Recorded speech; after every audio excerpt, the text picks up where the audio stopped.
In 1 week, I'm going to perform 2 shows at the Edinburgh Fringe, one of which is not finished yet. The other, we've performed before, so we've just got to remember it. Either way, it's a bit exciting and a bit scary. And yes, I'm sat in my pyjamas. That's because rehearsals start in about an hour. So I've showered, shaved, I'm eating my breakfast, and then I'm going.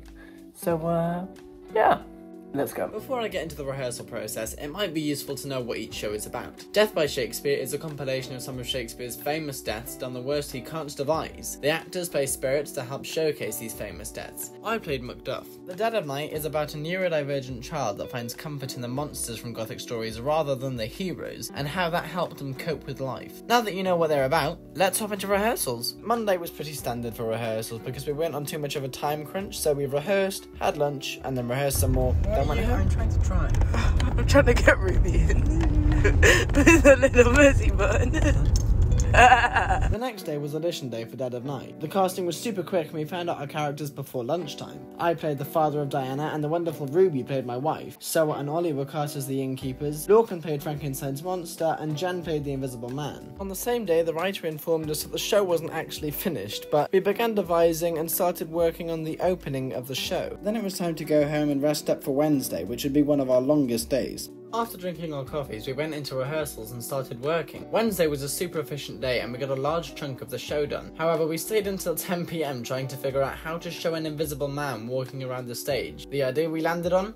Hats. I also decided to teach myself the Death by Shakespeare theme tune on the dulcimer.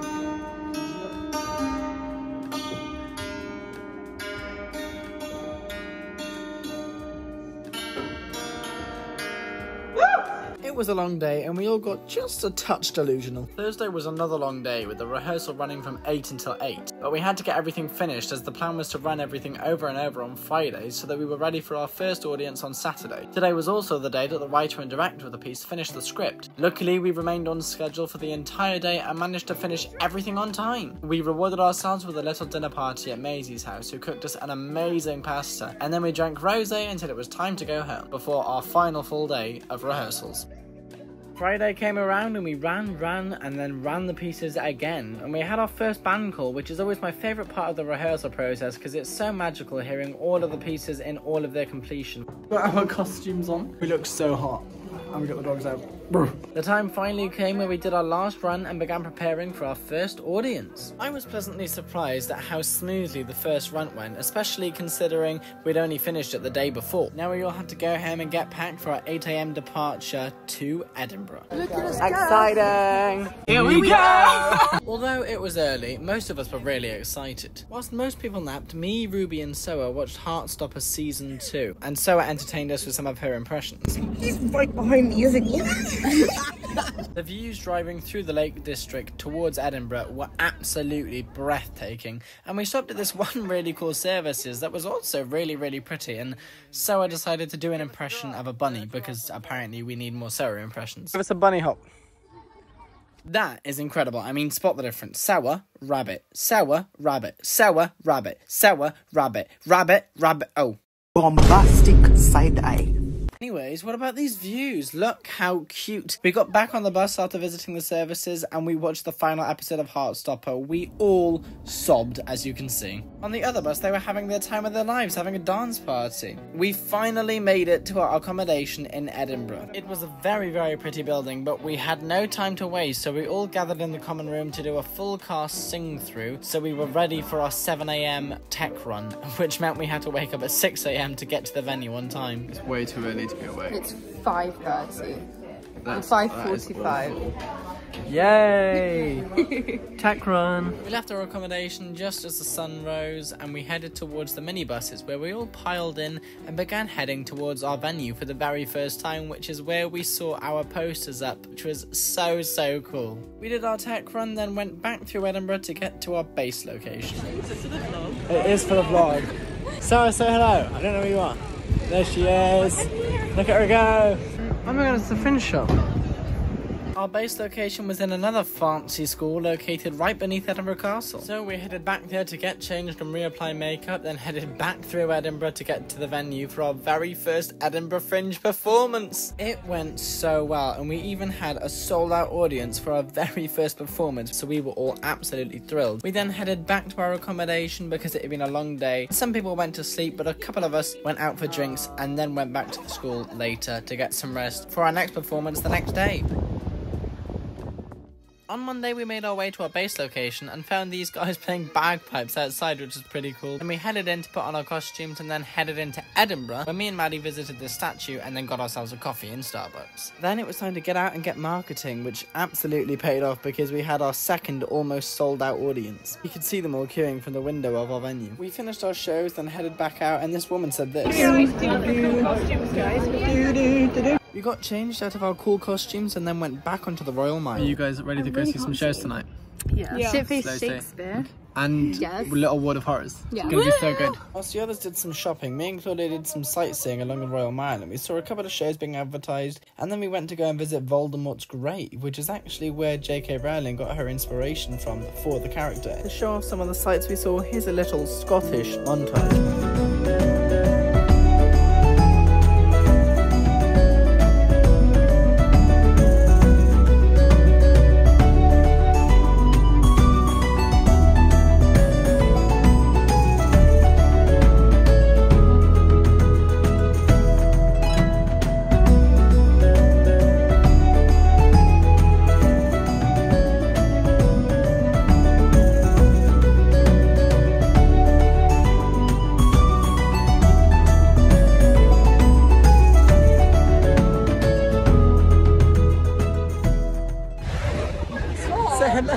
No! This is for a TikTok. No!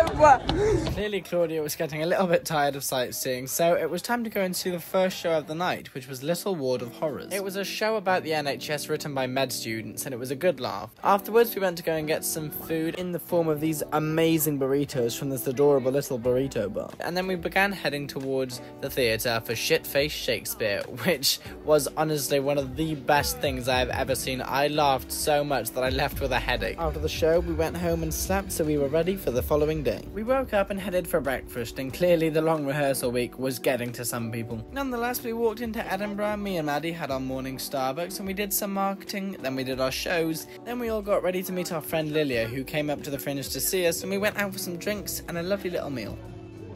En route to the restaurant, we met up with some of our company members and bumped into a bunch of people marketing their shows. The clitoris is an enormous assortment of nerves, around 8,000. Imagine that kind of arousal. Imagine the power endowed her. This occasion's a source of astounding frustration for men. It's confounded a nation of them. So how about an educational explanation of stimulation? Keep up, ladies, have some patience. This is for the members of the male persuasion. Yes, that was a vagina rapping about a clitoris, who I then got a photo with. We got some food, then got the minibus home and went to sleep.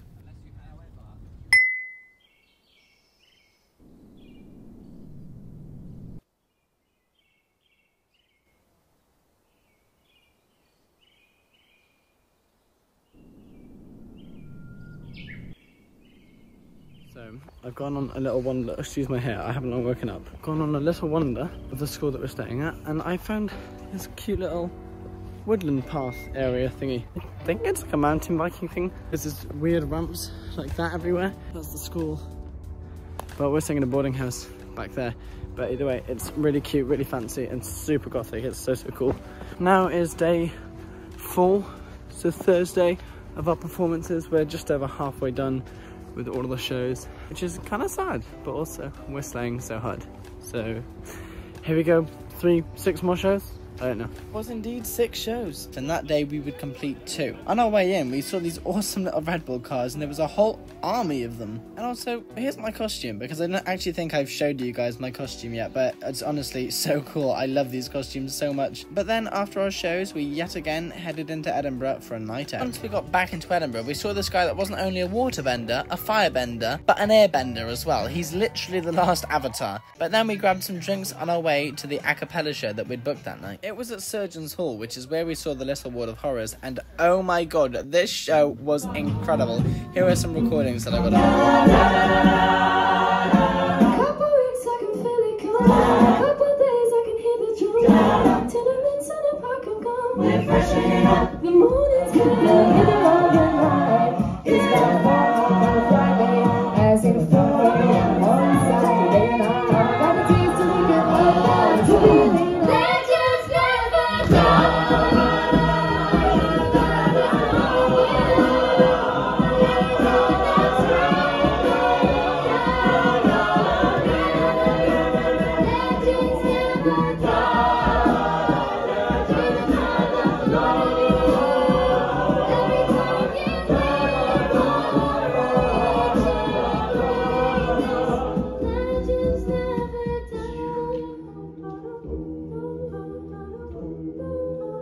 These recordings seriously don't do the performance justice. It was insane. We went to go get some food on the way home and then chilled in the common room before we went to sleep. How do you all feel about having 4 more shows left? 4? Yeah. Good. Yeah, excited? How'd it go yesterday for you guys? Nice. Good. That was the best audience we've had. It was really good. Time for breakfast again. This morning I had a vegan croissant, mango and some Cocoa Pops with a coffee. And then it started to rain, so safe to say we were a little bit worried about the weather. We headed to our base location where I led a vocal warm-up and then we saw our bagpipe friends from the other day. Me and Maddie got in line for a Starbucks coffee and we saw the whole cast of the Shrek musical outside, which was quite funny. Then, as per usual, we performed our shows, got another sold-out audience for Death by Shakespeare. Not quite sold out for Dead of Night, but that's alright. And then headed to this park where we all shared a bottle of wine, played some cards and listened to this jazz band. Then we set off to go and see the a cappella show a second time. I'd be losing you. And you were Romeo and you were throwing pebbles, and my daddy said stay away from Julia, and I was crying on the staircase, playing please don't. Today was Friday, meaning that tomorrow, Saturday, was our last day at the Fringe. So we've got 1 more day at the Fringe Festival, which is 2 more performances, 1 of Dead of Night and 1 of Death by Shakespeare. And the weather isn't great. It's kind of raining a little bit this morning, but apparently it's supposed to get worse. I'm not looking forward to ending our performances at the Fringe because it has been so much fun and I am absolutely going to miss those shows. However, I'm quite excited to sleep in my own bed because the bed I've been sleeping in, I can feel just about every single spring in the mattress poking into my back when I sleep. Overall, my time at the Fringe has been absolutely incredible, and hopefully I will get to do it again in a year or 2. Time for breakfast again, and I also thought I'd show you some of the signs that they had all over the school. They just made me laugh. Time to go die on the mile for 2 hours before the show. Here we go. Not even joking, that is exactly how we marketed, and it's so much fun getting to freak people out. But then, it started to rain, so me, Maddie and Claudia ducked into this alleyway. We all got some ponchos, but Claudia struggled a little bit to pick As it was the last day, we all ate some pizza back at the boarding house. As well as it being the last day, it was also Maddie's birthday, so we all sang her happy birthday and gave her her birthday presents. Then there was an award ceremony, which ended up getting a little bit emotional. And I won an award for most convincing straight dad. I slayed. We all went out for some final night drinks, and there were even fireworks on our walk home, which was adorable. But then it was time to wave goodbye to Edinburgh 2023.